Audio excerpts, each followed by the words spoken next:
They know that they have to catch Tesla in terms of technology and in terms of the styling and the vehicles that they bring out.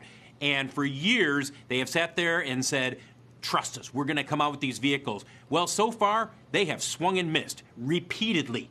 It is time for them to either step up or stop talking.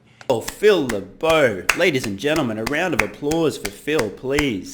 Hey, I'm Stephen and this is Solving the Money Problem. If you're new, welcome. If you're not, welcome back. So in today's video, I'm going to be playing some clips from a recent CNBC interview which featured Bob Lutz, an industry expert, sharing his thoughts on Tesla. Now, the reason that I'm sharing this interview is just to give you guys some perspective and insight on what is happening in the mainstream media, the finance media now. There is a widespread shift in perception about Tesla, which has followed the stock's price recent meteoric rise. People are now taking a second look, asking, what did we miss? What did we miss? We're seeing these discussions occur. We're seeing the conversation and the narrative evolve. This is very important as a Tesla investor, shareholder, or even a short. As many long-term viewers of CNBC will know, it's quite common for their discussions around Tesla to seem to have a stacked deck with a very heavy negative bias. A lot of shorts, a lot of shills, a lot of experts talking down on the company, at least historically. So it's really nice now to see that the narrative is beginning to change. So let's see what industry expert Bob Lutz had to say about Tesla. Keeping in mind that previously his history in general has been extremely negative towards Tesla, very skeptical, very doubtful, although there was a single exception that I can recall where Bob Lutz actually saw a Tesla Model 3 out in the wild, I think stopped somewhere parked. He went up and had a close look and admired the brilliant alignment of the panels. One of the problems with Tesla, they can't align their panels, the panel gaps. So there was an exception, but generally speaking, Bob has been super negative. So let's see, has his tune changed at all? And does what he say make sense? Hey guys, if you'd like to help out the channel and get up to 2 free stocks, check out the links in the description to WeBull and Stake. Let's get back to it. We're going to talk about whether Tesla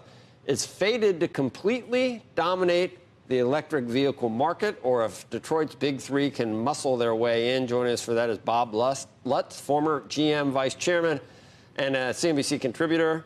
And Phil Lebeau is back with us. All right, Bob, it's good to see you. Good to be here. We always talk about Tesla, and whenever you're on, the Musketeers, the Teslarians, whatever you want to call the big fans of Tesla, they always say, oh, that guy, he was, he's from the old school. He's from, the big three. He's a dinosaur. He just doesn't get it. And you've always been very skeptical and looking at, and I would say a non-believer. Now, you, in the face of what you've seen the last 3 months, are you at all changing your viewpoint, or do you think sooner or later you're going to be proven right about Tesla? Well, a little of both. First of all, I will freely admit that Elon Musk has done a brilliant job. He produces very good cars. He managed to avoid bankruptcy, and he managed to avoid the feds preventing him from raising capital after he was placed under SEC investigation and so forth. So he's dodged a lot of bullets, done a lot of great things, and I give him credit for that. And the cars are very good. And he has built a very valuable brand. One of the smart things he did was he started at the top of the market with a large, expensive car. And he got a lot of, thought leaders, wealthy West Coast people and so forth, and then he started going down in size. What everybody else did with electric cars is, well, let's make it tiny and cheap and ugly because people want electrification. No, people don't want electrification that badly. They want a nice-looking car with great performance. And let's face it, Elon Musk has done that. That is some pretty high praise from Bob Lutz there. Of course, he couldn't help himself but throw in a little bit of FUD, throw the word bankruptcy around there, stuff like that. I get it. But he has changed his tune quite a bit. Let's see what he had to say about Tesla around 2 years ago. What's happening is what I have predicted for the last 3 years is finally coming to pass. Is everybody in the global automobile industry is going to be offering high quality, high technology, high range electric vehicles. And the Tesla has no advantage, no technological advantage, no software advantage, no battery advantage, no advantages whatsoever. The jaws are tightening, and I think in another year or two we'll see a movie called Who Killed Tesla? Conspiracy movie starring Leonardo DiCaprio.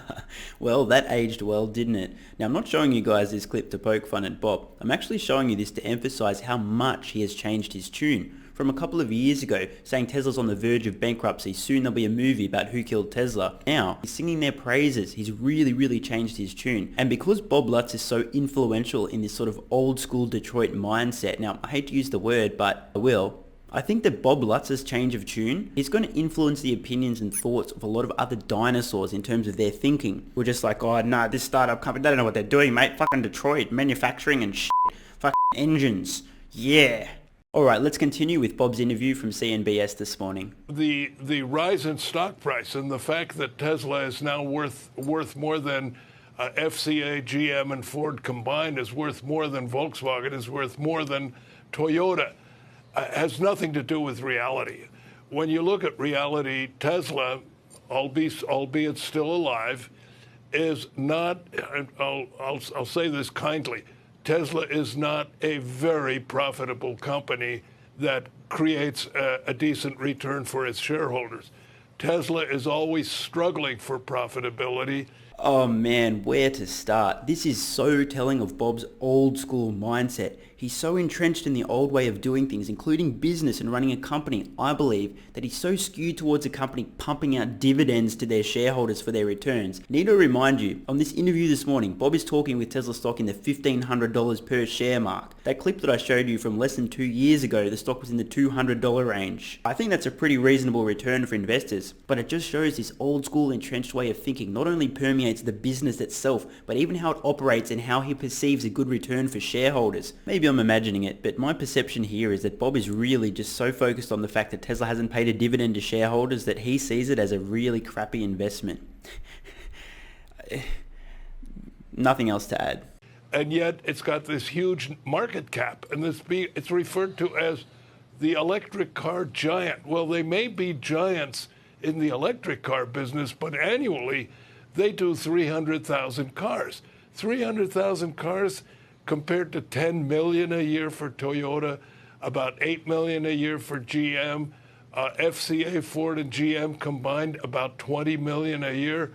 So Tesla is not very big. The trick that Bob's missing here is the fact that the entire world effectively will be transitioning to electric vehicles this decade. Yes, the S-curve, I know there'll be a few laggards, blah, blah. Most of the market will have shifted to EVs by the end of this decade. Most OEMs either know this or they're fucked. Whether or not Bob's secretly, quietly cognizant of this fact, I do not know, but it sounds like he's under the impression that EVs are not going to grow into about 100% of the market in the next 10 years. He's in for a big shock. And I think that this is where people are confused about Tesla's current valuation. The valuation is based on the market looking forward into the future and realizing that all of the legacy automakers are basically screwed. They're on their way to bankruptcy unless they make major, drastic changes. They're going to have to cut tens of thousands of jobs, invest tens of billions of dollars in improving and starting new programs. It's going to be a bloodbath. Turning a huge ship around is not a fast process. It's going to take a very long time for these companies to dump their existing supply chains to rebuild this up. They'd be better off, honestly, spinning off a startup company and then using that startup company to put themselves out of business. I know it's a brutal way to think about things, but the truth is, it's nothing personal against these people, these engineers, etc., but their level of expertise and their understanding is mostly not going to be applicable in this new world. Internal combustion engine engineers know diddly squat about electric motors and vice versa. They don't know anything about manufacturing electric vehicles. Sure, there's some similarities with some materials, but the overlap is a lot less than most people assume. Externally, sure, an electric vehicle may look just like an internal combustion engine vehicle, but everything else is different. Under the hood, the skeleton, the structure, the technology, everything that's important and matters, completely different. Software skills are up there, okay? GM software engineers versus Tesla software engineers. Where do you think they're at? Huge disparity. Same thing for battery technology. Same thing for learnings about manufacturing EVs at scale, batteries at scale. There's no comparison, and this is what the market is now understanding. Tesla is such a leader in this space now that everyone is going to be chasing and trying to catch up. And that value transfer is happening now as people see Tesla has inevitably won the decade. They have very good technology, but so does GM, so does Ford, so does Toyota, so will Volkswagen and Porsche. Bob, I think at 300 you thought it was way overvalued. I want to. So I don't know what you say now. Let me get over to Phil Lebeau, and you hear Bob mention that band. They may be giants, which I didn't know. You're very hip, Bob. So, but you like Musketeers, Teslarians. What's your name for the real bullish Tesla people, Phil? Do you have one? The Teslafarians? The Teslafarians? Teslafarians. That's pretty good, because on the other side, you got the Teslackers. They got a Q at the end there. Oh, yeah. Oh, they're unbelievable, aren't they? Anyway. You hear from both of them. Joe, I think the most interesting thing, and I'm not going to get into whether or not Tesla shares are overvalued or not. You can sit here and discuss that all day long, and Bob makes some great points on that. I think the issue that he touched on is the one that ought to be of concern for the rest of the auto industry. They know that they have to catch Tesla in terms of technology and in terms of the styling and the vehicles that they bring out. And for years, they have sat there and said, trust us, we're going to come out with these vehicles. Well, so far, they have swung and missed repeatedly. It is time for them to either step up or stop talking. And we're going to find out with the GM Hummer, and we're going to find out with the electric pickup trucks coming from GM and Ford, and the other automakers. Look, overnight, we're going to hear from Nissan out of Japan. They've got a new electric SUVs. So here's the question. Are these truly going to match up not only in terms of range and performance, but technology? That's the bottom line here. Because at this point, Tesla is way ahead of everybody else. And I'm sorry, I hear this all the time, especially from people in Detroit. They're saying, we got great technology. Show it. The time has come to show it. The market is developed. You have got to show it. What a finish there from Phil. This is really awesome to see. As a Tesla investor who's constantly been pushing back against the FUD on CNBS that I've been seeing in the media for years and years and years, people just talking crap, oh, the competition's cut. Finally, it's great to see a mainstream finance network pushing back and saying, listen guys, stop talking and start walking, because you've been saying you're going to be coming out with these great products for years and you've missed every shot. Stop talking, start doing. Hope you guys have found this insightful. This is really important because keep in mind, most investors aren't like you and I watching and learning on YouTube. They're typically going to the mainstream finance media, hearing what's being talked about, hearing a few opinions and making decisions based on that and very little other research. So the fact that people with a large platform are now starting to really push back against the crap, the competition's coming, where is it guys? This is a really positive sign. I think that overall, sentiment is going to continue to shift. We're going to continue to see more interest in Tesla stock, people asking what did we miss? And who knows what's in store in the next few months as Tesla inevitably enters the S&P 500 index. I'm Stephen Mark Ryan, this is Solving the Money Problem, and I love you all.